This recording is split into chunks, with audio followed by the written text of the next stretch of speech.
LeBron James drives against the Celtics Marcus Morris during a regular season game in February.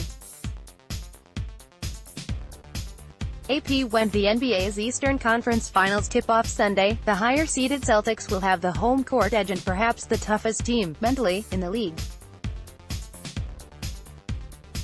But the Cavaliers will have LeBron James, and that's almost always enough. James has reached the NBA Finals a stunning 7 straight times and is favored to reach them an 8th time. Coincidentally, his first stay in Cleveland ended in 2010 with a playoff loss to the Celtics. Will we see a repeat this time around? It's good to be the king, but not so good to guard him. Kevin Love and George Hill have gotten healthy for Cleveland, but let's be real, this series comes down to guarding James. Not stopping him, nobody does that, but at least putting up a little resistance. So far, nobody has done that this postseason. James is averaging 34.3 points per game in these playoffs, a Michael Jordan-like run that opens up greatest of all time debates best left for another time.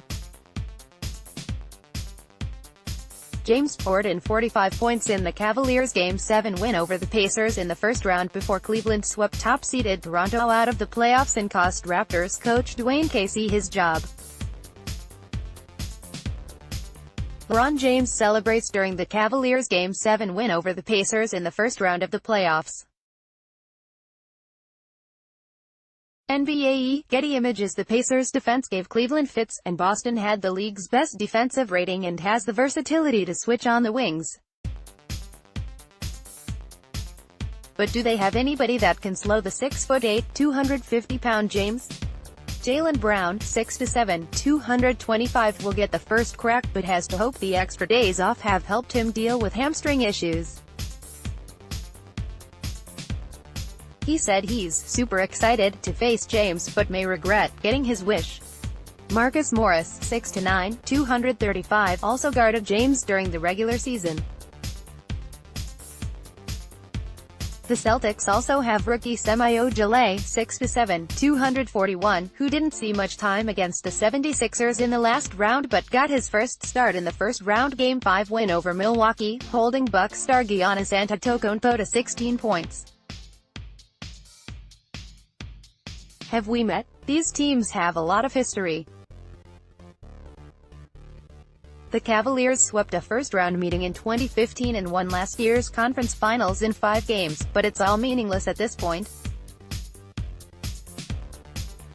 The two squads are barely recognizable from last year's conference finals clash, and have even changed from their last regular season tilt. Both rosters underwent a massive off-season overhauls, with just 4 Celtics back. The Cavaliers sent Kyrie Irving to Boston for Isaiah Thomas, Jay Crowder and the Nets' first-round pick, then turned around at the deadline and traded both Thomas and Crowder to the Lakers to get younger and more athletic.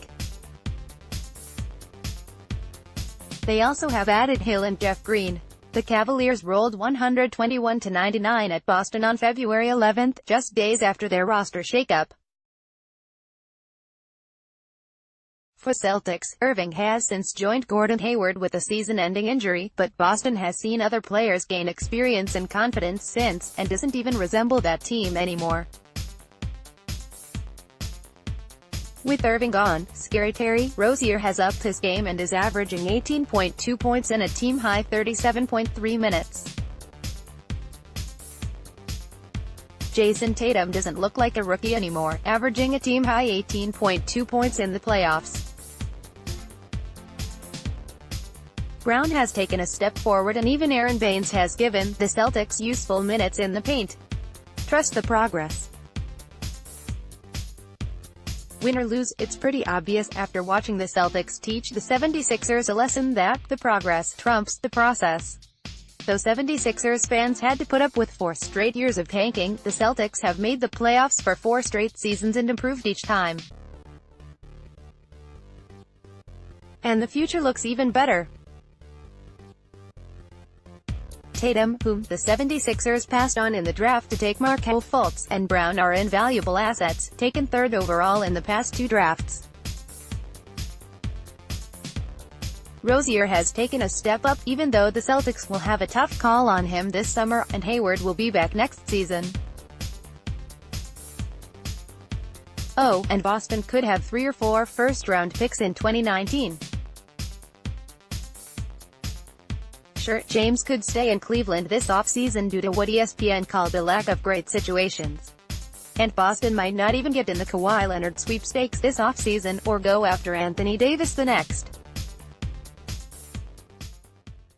But President of Basketball Operations Danny Ainge has them positioned so well they don't even have to.